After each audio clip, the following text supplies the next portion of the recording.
Angelina Jolie says she doesn't have close relationships after being betrayed a lot. Angelina Jolie has shared her candid thoughts about having close friendships. The 49-year-old actor opened up about some of the bonds she's formed with others over the years during an interview with The Hollywood Reporter, published on August 30. When asked who she felt were her close friends, she said she didn't have many, while reflecting on the experiences she's had in her life.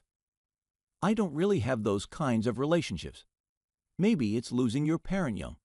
Maybe it's working, the mother of 6 children, who she shares with ex-husband Brad Pitt, shared. Maybe it's being somebody who's been betrayed a lot." However, the Maleficent star still acknowledged that she has good friends to turn to in times of need, including Cambodian-American human rights activist Loung Ung. "I don't have a lot of those warm, close relationships as much that I lean on, but I have a few, and a few is enough. Loung is one of my closest friends. My mother was very close to me. I lost her," she added, referring to her mother Marjolaine Bertrand, who died in 2007 from ovarian and breast cancer. "I've had a few friends over the years not be there for my family in their hour of need." Jolie clarified that she has no problem keeping her inner circle small, similar to what beloved opera singer Maria Callas, who the actor portrays in Pablo Larraín's new biopic Maria, did. "I have a couple of people that I trust." What did Maria Callas die with? 2 trusted people, she added. During the interview, Jolie also opened up about the work she's done with refugees at camps and war zones, where she's seen the best of humanity and the absolute worst. She also noted that now she has a home in Cambodia, which is where she's also formed some meaningful friendships. "My neighbors have been through war, and many of my closest friends. I suppose it's just a large part of what it is to be human, to understand why we do this to each other and how we get through it. I've never had to experience war or lose somebody through armed conflict," the Mr. and Mrs. Smith star said. "But I have people I care very deeply about who have. I've seen people who have nothing give everything, and I've seen people who have everything do nothing." Last year, Jolie shared similar sentiments about having only a few close friends in her life.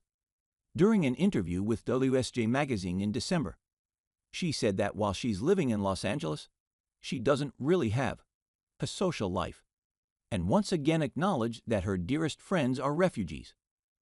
"Maybe 4 out of 6 of the women that I am close to are from war and conflict," she said at the time, before recalling her struggle with depression and thoughts of suicide during the height of her fame, and how she'd wanted to escape.